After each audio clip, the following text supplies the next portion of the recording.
బట్టతలతో బాధపడుతున్నారా? ఆధునితనమైన పద్ధతిలో hair transplantation చేయబడును. Face clinic, Hyderabad.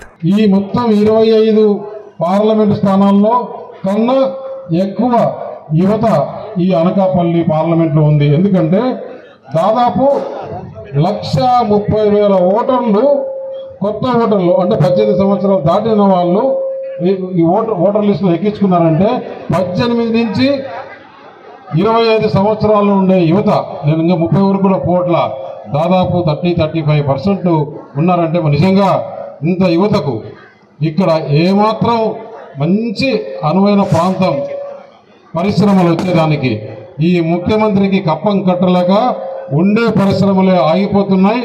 కాబట్టి ఇక్కడ ఇండస్ట్రీస్ వచ్చేదానికి మంచి అవకాశాలు ఉన్నాయి.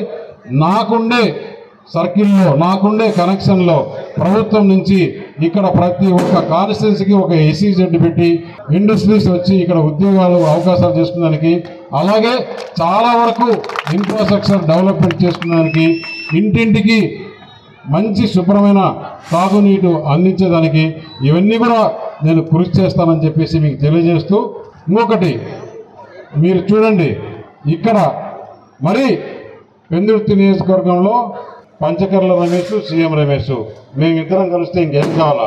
డబుల్ ధమాకా అవునా కదా? కాబట్టి ఏమాత్రం మేమిద్దరం అభివృద్ధిలో పోటీపడి ఇక్కడ అభివృద్ధి చేస్తామని చెప్పేసి మీకు తెలియజేస్తున్నా. ఇంకొకటి మాట చెప్పాలా, ఇక్కడి నుంచి పార్లమెంట్ అభ్యర్థిగా బూడి ముత్యాల నాయుడు పోటీ చేస్తున్నాడు కదా. ఆయన మంత్రిగా కూడా, ఉప ముఖ్యమంత్రిగా కూడా ఇక్కడ ఉన్నాడు. ఏ మాత్రమైనా అతను ఇక్కడ డెవలప్మెంట్ చేసినాడంటే ఎవరన్నా చెప్పండి. పంచాయతీ మినిస్టర్గా ఉండి సర్పంచులకు కేంద్ర ప్రభుత్వం నరేంద్ర మోడీ గారు పంపించే డబ్బులు కూడా ఆయన ఇవ్వకుండా దాని జగన్మోహన్ రెడ్డి దిగమింగేసినాడంటే అడిగే ధైర్యం, జగన్మోహన్ రెడ్డిని అడిగే ధైర్యం లేని ఈ ముత్యాల నాయుడు రేపు ఎందుకు సెలెక్ట్ చేసుకున్నారో నాకు అర్థం కాల. ఈయన ఢిల్లీకి పోయి ఏ భాషలో మాట్లాడతాడు, ఎవరిని అడుగుతాడు, ఎవరికైనా పరిచయాలు ఉన్నాయా?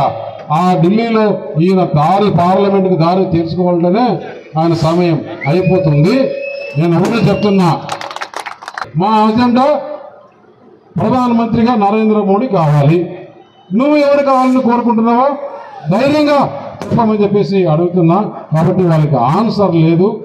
మీరు ఇక్కడ కమలం గుర్తుకు ఓటేసి పార్లమెంట్ అభ్యర్థిగా మొదటి ఓటు పార్లమెంట్కి ఇస్తారు.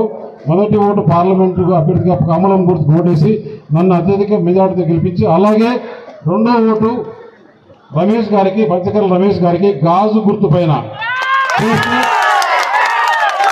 ఏదైతే పవన్ స్టార్ గారు ఉన్నారో, పవన్ కళ్యాణ్, ఆయనకు మీరు ఈ కాన్స్టిట్యూన్సీ గిఫ్ట్గా ఇవ్వవలసిందని కోరుతున్నా. అటు పవన్ కళ్యాణ్ గారు, ఇటు చంద్రబాబు నాయుడు గారు, నరేంద్ర మోడీ గారు కలిస్తే ఈ రాష్ట్రం దోచుకున్న ఈ రాష్ట్రంలో దోచుకున్న సంపదంతా జగన్మోహన్ రెడ్డిని ఏ దేశాల్లో దాచుకున్నా కూడా తీసుకొని వచ్చేసి పేద ప్రజలకు పంచి పెడతామని చెప్పేసి ఈ సభాముఖంగా తెలియజేస్తూ, క్లియర్ చేసే నాయకుడు మీ ముందున్నాడంటే నిజంగా ఇక్కడికి నేను రావడం కూడా అదృష్టంగా భావించవచ్చు. ఈరోజు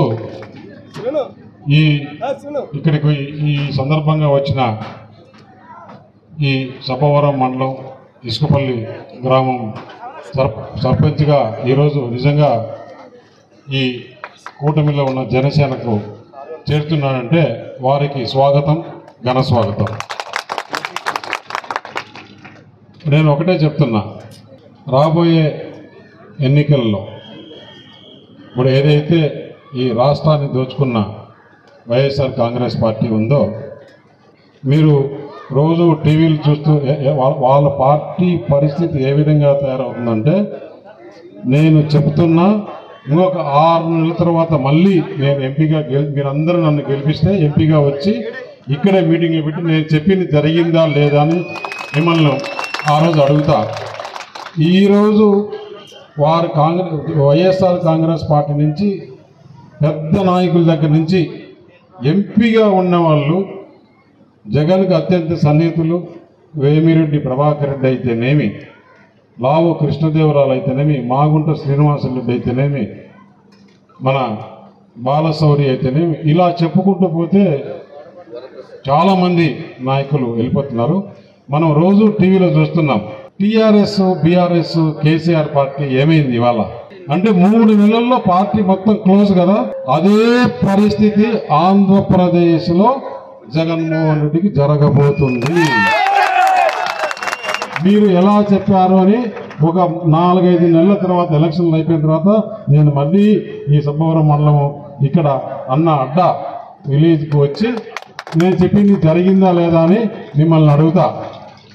అలాగే ఈరోజు మనం చూసాం సర్పంచులు పెన్షన్ ఏదైతే ఉందో, నేను అధికారులకు ఒకటే చెప్తున్నా, కోర్టు ఆర్డర్ వచ్చిందని చెప్పేసి ఈ ప్రభుత్వంతో మిలాఖత్ అయి జగన్మోహన్ రెడ్డితో మిలాఖత్, ఎందుకంటే వారు ప్రజల మన్నన పోయింది. ఏదో ఒక విధంగా ప్రతిపక్షాల పైన నెపం వేయాలని పెన్షన్ లేట్ చేయాలని చూస్తున్నారు. ఒక్క రోజు లేట్ అయినా కానీ ప్రతిపక్ష ఈ కూటమి ఏది కూడా ఒప్పుకోదు. అధికారులు మీకు ఇక్కడి నుంచి చెప్తున్నాం, మీకు కావాల్సినంత స్టాఫ్ విలేజ్ సెక్రటరియట్లో ఉంది. ఆ అధికారులు అందరూ కూడా ఈ ఏదైతే పెన్షన్ రావాలో ఆ పెన్షన్ తప్పకుండా ఇవ్వకుండా పోతే మీ పైన తగు చర్యలు తీసుకోవాల్సిందిగా ఎలక్షన్ కమిషన్. సుమన్ టీవీలో మీ పర్సనల్ అండ్ బిజినెస్ ప్రమోషన్స్ కోసం కింది నెంబర్కి కాంటాక్ట్ చేయండి.